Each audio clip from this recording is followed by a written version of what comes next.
जय माता दी। नवरात्रि के 5वें दिन माँ स्कंद माता की पूजा अर्चना करने का विधान है। साथ ही इन्हें अत्यंत दयालु माना जाता है। कहते हैं कि देवी स्कंद माता की पूजा करने से संतान की मनोकामना पूर्ति होती है और माँ अपने बच्चों को दीर्घायु प्रदान करती हैं। वहीं देवी भागवत पुराण के अनुसार भोलेनाथ की अर्धांगिनी के रूप में माँ ने स्वामी कार्तिकेय को जन्म दिया था। स्वामी कार्तिकेय का नाम दूसरा स्कंद भी है, इसलिए माँ दुर्गा के इस रूप को स्कंद माता कहा गया है। आइए जानते हैं माँ स्कंद माता की व्रत कथा।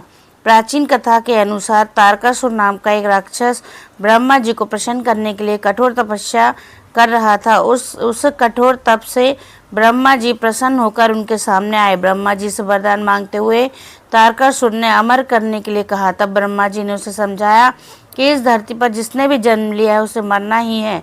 निराश होकर उसने ब्रह्मा जी से कहा कि प्रभु ऐसा कर दें कि भगवान शिव के पुत्र के हाथों ही उसकी मृत्यु हुई। तारकासुर की ऐसी धारणा थी कि भगवान शिव कभी विवाह नहीं करेंगे, इसलिए उसकी कभी मृत्यु नहीं होगी। फिर उसने लोगों पर हिंसा करनी शुरू कर दी।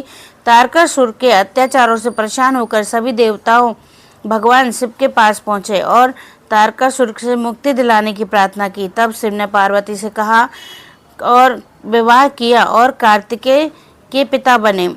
बड़े होने के बाद कार्तिकेय ने तारकासुर का वध किया। स्कंद माता कार्तिकेय की माता है।